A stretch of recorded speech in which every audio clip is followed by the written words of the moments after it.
Hello, everyone. Thank you so much. This is Jessica Peterson here. Yay, with Tonja Waring, the So excited. mastermind, the powerhouse, the publishing agency, all behind purpose powered people.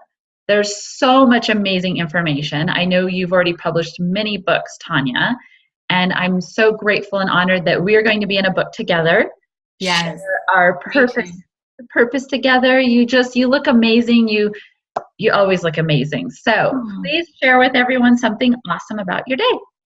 Something awesome about my day is 2 weeks ago, I decided to work out. I always had the excuses of I didn't have enough time, and maybe I just didn't think I was important enough. And I decided, heck with it all. I'm going to make the time or just use the time that I have to go work out. So it's been about 3 weeks, and I just feel great. I feel awesome, and I can't recommend it enough. And now I'm going, why did I wait so long? It's probably been about 10 years since I worked out. So, Wow, you yeah. sound like me. It's been, oh my gosh, I'm dating myself, probably 4 more years since I worked out. And I hired a professional yesterday to train me, and I'm Yes. sore. I am sore today.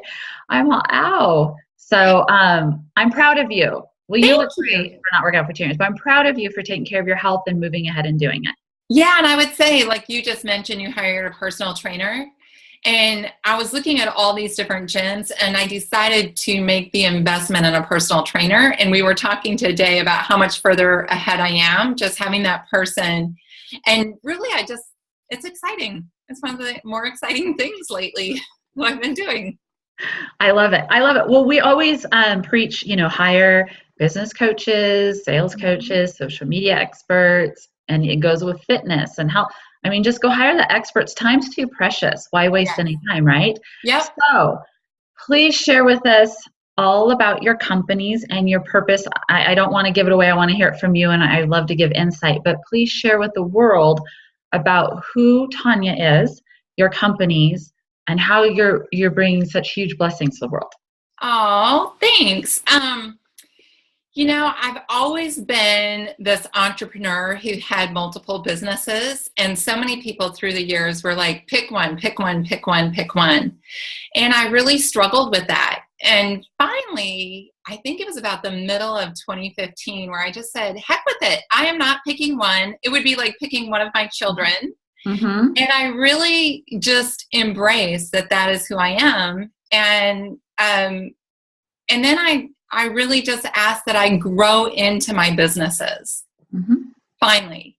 And so I'm having a lot more fun running multiple businesses. But I think even if you have multiple businesses and you take the time to really look, you'll see a theme that Mm-hmm. runs through them.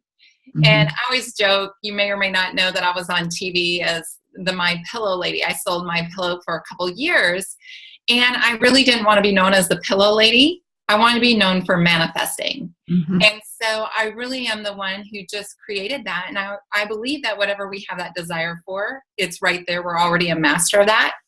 So I have Manifest Publishing because I love writing and I love supporting men and women and telling their story and Mm-hmm. creating a book maybe for business or marketing. Mm-hmm. I've been a feng shui practitioner for almost 19 years. So I have Manifesting Feng Shui. Wow. And I'm a certified law of attraction coach. So I can bring that manifesting essence to everything I do to make it easier in the businesses that we have. Mm-hmm. And I've been invited to do purpose powered people in other book projects that they bless me in who I get to be with and who I get to interact with, like you, Jessica, Aw. Barnes, and the others who are in our group. Mm-hmm. And then I have a couple projects that I'm representing. Actually, I got invited as a full business partner into a product called My Cairo Seat. And I'm all about changing lives for people. So that's a great product, and I'm excited about that. And I'm starting a coffee company called Grounds for Joy, where 50% of profits go for children and their parents to really provide things that they need for their life: food, water, shelter, clothing, leadership, entrepreneurship. And I'm a huge advocate for entrepreneurship because I really feel like free enterprise is what's going to really restore our middle class and feed the poor. And so anytime I can talk about entrepreneurship or support someone in that, I love that. Oh my goodness. That's me. That's so amazing. That I'm actually sitting on your Cairo seat right now. Yeah, thank you. Yes, I love it. So I have to say, I am so happy to hear you don't limit yourself. I used to hear that too. You only need to do one. But if you look at most successful people, like yourself and myself, we have multiple. And life is too short just to have one. Mm-hmm. And you're right with that common theme. So what have you noticed to be kind of a common theme with all of them together? A common theme in my life is the manifesting. Perfect. And we were talking a little earlier off camera, and just at this stage in my life, being comfortable with who I am and that I am a great manifester of almost anything that I've truly desired has come to be. And if I say that I want something and it hasn't come to be, as often when I really go back and look at it, or I'm writing about it, or I'm doing something around that, it really was never in alignment. It was like wishful thinking, or I saw someone else, or I thought I should want that or be that for someone else. Yep. But when I really get to who I am and what it is that I desire in my life, it always happens. It just always comes full circle for me. And I love sharing that opportunity with others to discover how to do that for themselves. And your Facebook cover, I just love, coming from the social media aspect where it says manifesting engineer, because every time I meet a manifesting expert, there's really, in talking to other people, there's no blueprint, and I love how you have that blueprint. And Yes. As you said earlier, we talked about off camera, sometimes people think, wow, is it too good to be true? Is it really this easy? And I just love that you fulfilled so much in your life, and you're wanting to pay it forward and teach a successful blueprint on manifesting. I love it. Yeah, thank you. And I had a great social media expert, Jessica Peterson. Oh, you're so kind. Really helped me come up with a manifesting engineer, because I didn't know what to call myself. And few people know that I have a math and computer science degree from an engineering college. So I'm always very analytical and logical, and I want a step-by-step way of doing things. And it's fun because manifesting it's a lot of allowing and surrendering and letting the universe, or whatever your belief of how that happens, synchronicity. How do you describe that? I don't know how to describe it. But there are some actual things we can do step by step by step that creates more synchronicity in our life, or bringing more thoughts into reality. So I like studying Thomas Edison and Orville Wright, Henry Ford, and thinking about how did they have this idea, and how did they bring that in and create such a legacy with their thoughts and ideas. So I'm always fascinated by that. I love it. And I always teach my daughter, be careful of your thoughts. And she's so cute. She goes, Mommy, I keep thinking about a puppy and it isn't happening. And I said, well, in due time, right? But I found that to be true. I had people keep saying you need to be giving a TEDx speech. And I started visualizing it, thinking about it. Next thing you know, I was approached about doing one, right? So thoughts are extremely powerful and in manifesting. And I love your blueprint. And that you're out there, like you said, a step by step. It's nothing just thrown out there, and that you're systemized. I'm very much systemized too, but you have to have systems and everything. So I know you've impacted so many lives, but do you have any stories that really stand out to you on lives that you've impacted or changed? I will say this, that I live my life from, I wake up in the morning and I think about my funeral, and I think about, what do I want people to say at my funeral? And who do I have to be today to really have people recognize that I made a difference? And so I would say one of the things that I've done is I've kept my schedule open for what I call divine appointments. And almost every day someone will call me with a question about something, or hey, what should I do about this? And I can see that impact. We a lot of times look at the monetary impact of things. And I've done feng shui appointments for people where they've gotten $100 million like within a week. looking at financing and just making maybe a $5 adjustment. And then I'd look at the entrepreneurs and the companies. So working with Mike Lindell, when he was just building his company, he'd been in business for a few years, but it was just that point where it was really going to take off, and be able to look at the messaging and the thoughts and the words and how we could write certain things and create a vision.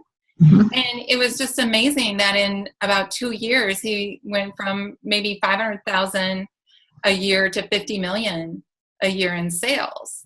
Wow. And it's continued to grow ever since then. And, how do you measure that impact? Because what I loved about My Pillow is it helped me sleep. It helped me become a better mom. And I know the importance of sleep, and I know how it works. And I know that people are getting more REM sleep and their health is improved. So, I can't even imagine that impact. And we all make that kind of impact in people's lives. And we don't allow ourselves to experience that success of who we are and go, wow, I really do make a difference. We've kind of been taught to look at the end of the day about what we didn't do. I did this, I didn't get this done. Oh my gosh. And if we simply just start to look at what have I done, it's amazing. Wow. I love that. I've never heard anybody say that when they wake up, they think about their funeral. Now you got me really thinking about that. But I love what you say at the end. Every single night I say prayers to my daughter, and we have to say 5 at least new things we're grateful for. Oh, I love that. That is, that's a great way to build happiness inside and just really feel that joy and the highest vibration of everything. And when I say I think about my funeral, it's not like some morose thing. Like, I plan to live to be 125, Awesome. right? And maybe longer. Who knows? My kids, they're probably just rolling their eyes because they're going to be a handful. Sound like my kid. Yeah. It's fun and exciting, and it gives me purpose and vision for who I want to be. And then recently I had this thought about, sometimes we think so much about giving and what are we going to do to give to someone else? And so we ourselves are kind of used up inside of ourselves because we're giving so much. And I had this thought that I love speaking in front of groups, and that interaction and energy comes, but it's really about me. It's just what I love to do. And so what if I just do everything I love to do, and I'm that one person on the planet who's totally selfish and just does exactly what I want to do?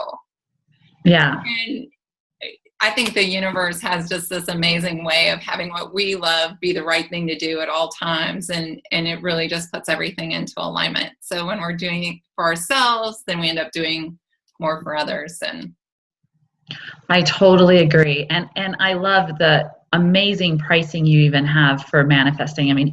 Anybody can pretty much do it, but that you really want to make an impact. And so many people, it makes me sad. They think they can't attain something, or they don't even really know their purpose. And I'm so grateful that you found your purpose. You're serving, you're not limiting. The grounds for joy. How exciting is that? I love coffee. I drink coffee every single day. Been up since 2 a.m. this morning. So I am all about coffee. And I just love your zeal for life. And everybody out there can really use your wisdom and knowledge and that manifesting that blueprint. So with that being said, I would love to hear, and this is what I thoroughly enjoy, is when I get to talk to people. As a kid, what did you love to do? And to really see how it relates into people's today. So as a kid, Tonja, what did you love to do? Okay, so a lot of people don't know that I was raised on a cattle ranch in South Dakota, and I went to a 2-room country school. And so I had acres and acres. So I grew up with all the animals. I could go outside and play. I was very independent, probably a little precocious. And what I absolutely loved to do, I had a dog.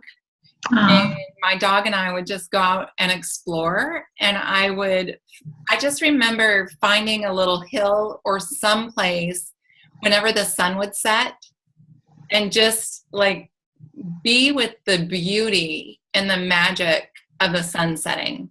And there's something too, like I rode horse a lot.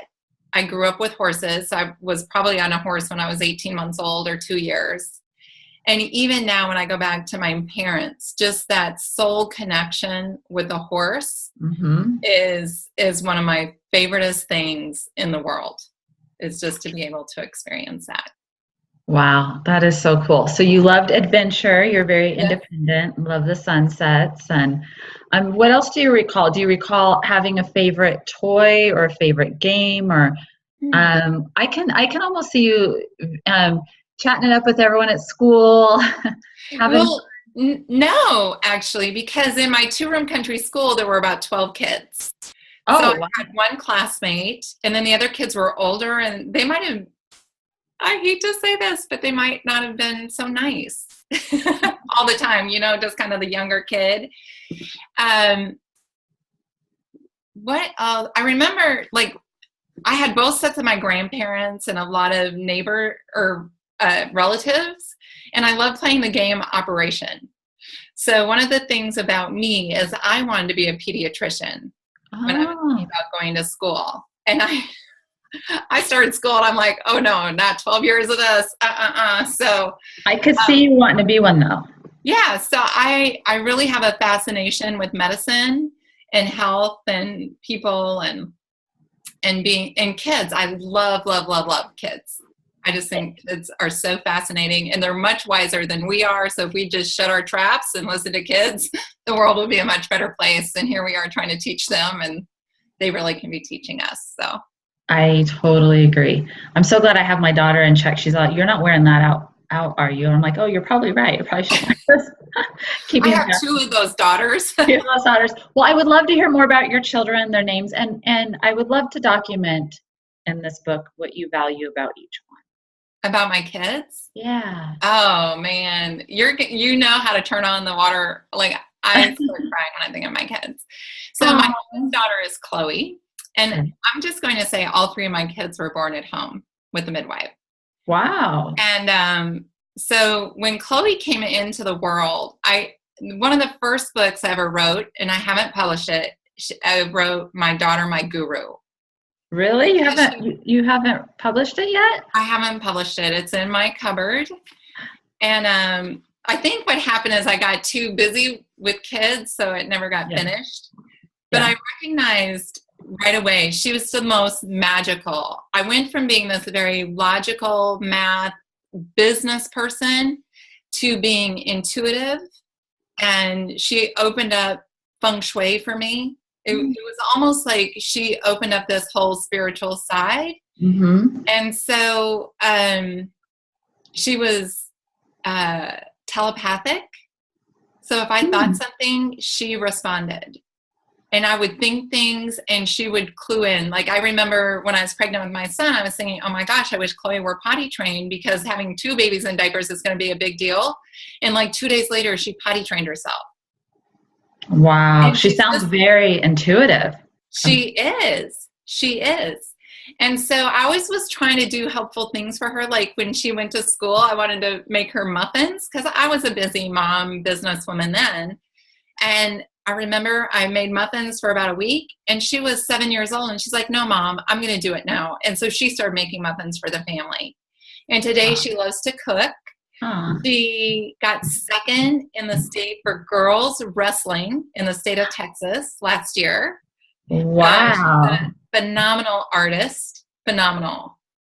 And she'll be a senior, and I have no idea what my life is going to be like, because she has really helped me to raise her younger brother and sister. But she plans to be on a organic agricultural world tour kind of thing. I can't name the program right now, but that's her dream. James, we called him Max until he was in 1st or 2nd grade, when the friends told him that James was a much better name because of James Bond. So his name is James Maxwell. And I called him my little Klingon, because he did not want to go to daycare. He just wanted to be with me. So Chloe was more outgoing in daycare. And when he was born, I needed to hire a nanny and just work from my home. He's an engineering type. He's tall. He's probably almost 6 feet tall. He's on the varsity wrestling team, a robotics club. He's like a 1%er because everything is just really exact in his life. Integrity is huge. And he kind of expects everybody else to be at that level. And I have to explain, look, it's difficult for a lot of people to operate at that just everything works level. I can't. And so, building that love and compassion for others who maybe struggle in that area, like me sometimes. And then my youngest, I'm going to tell this amazing story. So when I was pregnant with my youngest, I was going through bankruptcy and foreclosure. And I had 3 kids under the age of 4 when she was born. And so I asked God, I said, send me an angel. I need an angel. I know there's a reason for this if I'm pregnant, and I will gladly go through this, but I just need an angel, and I need to know like you're with me. And so a friend of mine had told me, Tonja, your baby wants a French name. And I'm like, French name? And she goes, oh yeah, she wants a French name. And I go, I have no idea what French names are, but I'm from South Dakota where we name kids Bronk, Levi, and things like that. And about 9 months later, when I was sending out Christmas presents, I saw her name in bright lights, Anjali. And she was born 10 days later. And I didn't realize, but when I went to Target and I went to check out, the guy said, oh my gosh, your baby is so beautiful. And I said, oh, thank you. And he goes, what's her name? And I said, Anjali. And he goes, oh, oui, Anjali. Oh. And I realized that Anjali is French for angel. And oh, wow. I didn't know that. An angel. I had no notion of what her name was. Oh, wow. And when she was born, she just looked at me so long and so lovingly that I knew she was my gift from God. Aww. And she is just this quiet, just a quiet, calm, strong presence. She's smart as can be. She's a 7th grader. She'll be taking her SATs in a couple weeks. And all 3 of my kids, I think, wow. The blessing in that is realizing that they are their own people. Mm-hmm. They each have their unique gifts. And I've always just done my best to not categorize them. There are 9 areas of genius. Mm-hmm. 3 of those are really taught in schools. So to see them for who they are. And I haven't always done that. Like when my daughter wanted to wrestle, I'm like, no, you're a couch potato. Wrestling is tough. You can't do that. And I literally told my daughter she couldn't do it. And you she ended up second at state. So that shocks me. You told her she couldn't do it. I'm actually shocked. I really don't do that very often. I guess I was just like, but it's pretty cool that I told her that so I can have compassion for other parents who tell their kids they can't do stuff too. That's awesome. Well, thank you for sharing that. So thank you for asking. So how did you manifest, or what's the right word I'm looking at? How did you evolve into a manifesting engineer? What was your journey to get there? I think I was born a manifesting engineer, and I had glimpses of intuition, and we're all born manifestors. Mm-hmm. And we look at it as babies coming in, and kids are our best manifestors. And it's kind of like Picasso when he talks about how kids are great artists, and then we have to come back later in adulthood to learn how to be artists again. Mm-hmm. And so growing up on the ranch like I did, I just had this idyllic life. And then things kind of broke down in some areas where things didn't go so well for me. And being able to come back and consciously understand how to put things together. And it's been a learning process. Mm-hmm. It's been a learning process. But that desire to manifest, like I was someone who watched The Secret probably 50, 60 times, just trying to understand how to do that.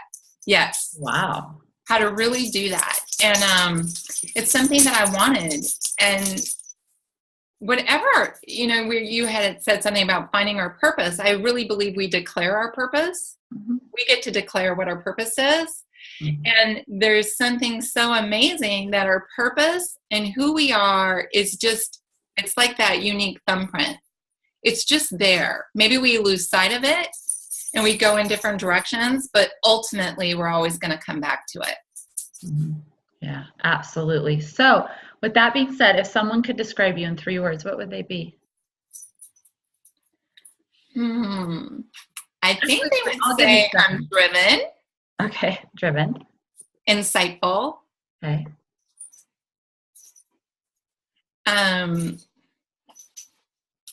it's like kindness or charitable. I like kindness for you, absolutely. If I could add more, I would say smart. Mm, I thank would you. definitely do smart. Influential.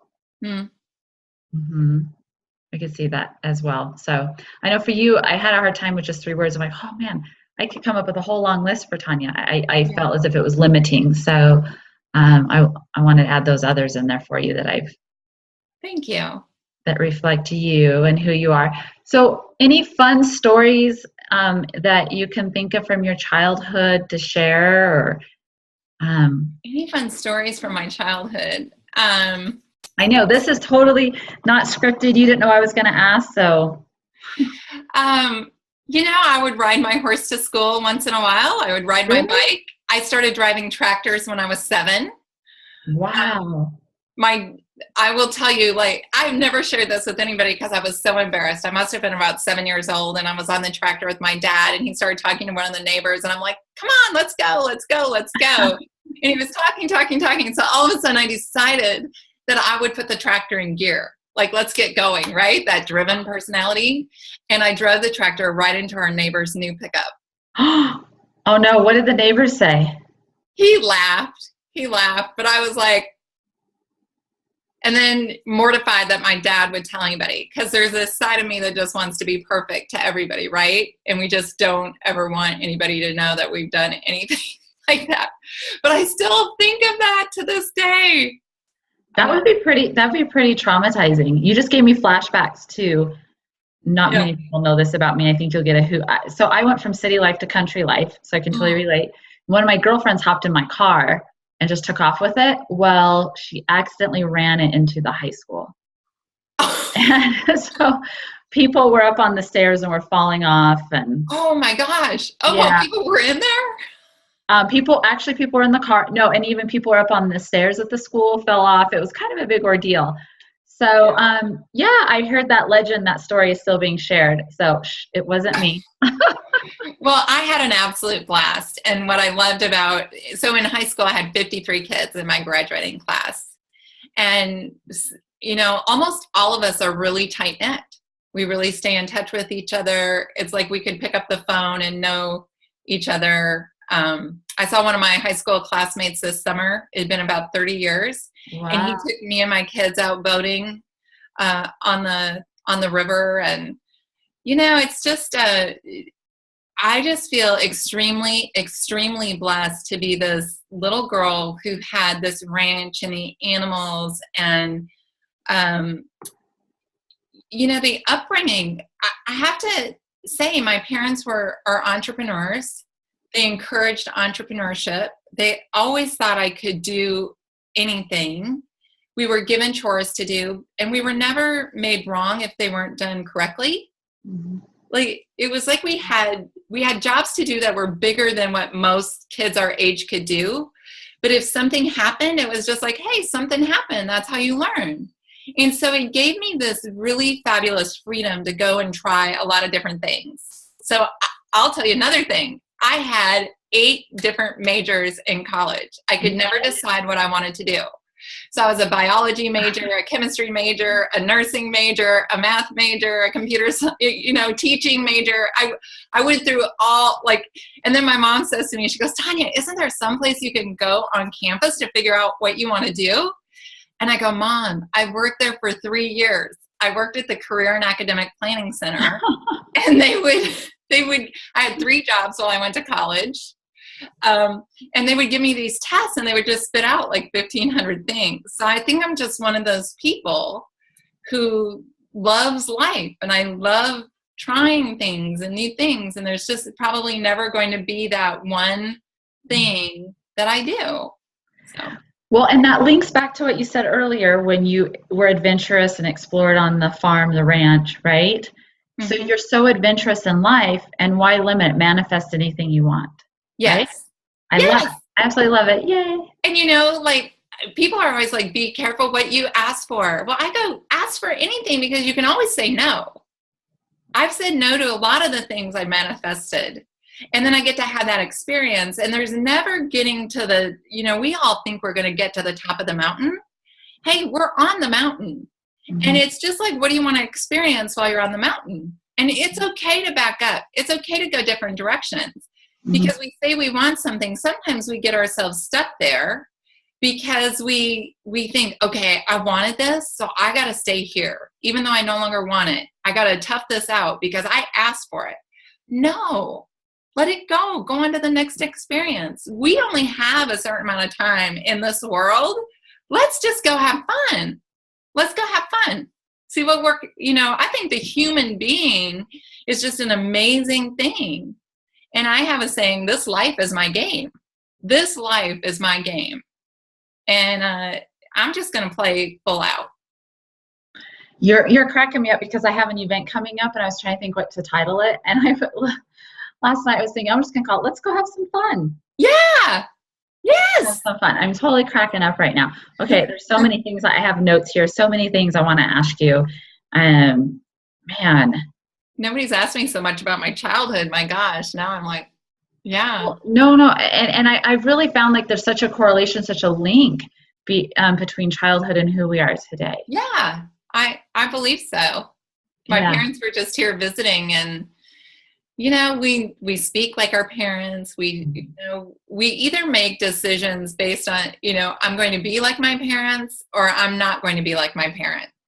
So it's totally still agree. a reflection of your parent or who you grow up with. And it fundamentally uh, creates so much for us. And I see it with my own kids, and I keep reminding them, if you're making a decision not to be like me, you're still giving me way too much credit. Just go do life your way. Like, it doesn't have to be because I do it this way or because you want to be not like me. Totally agree. Yeah. Totally agree. I love it. Absolutely love it. Well, is there anything else you want to add before we wrap this up?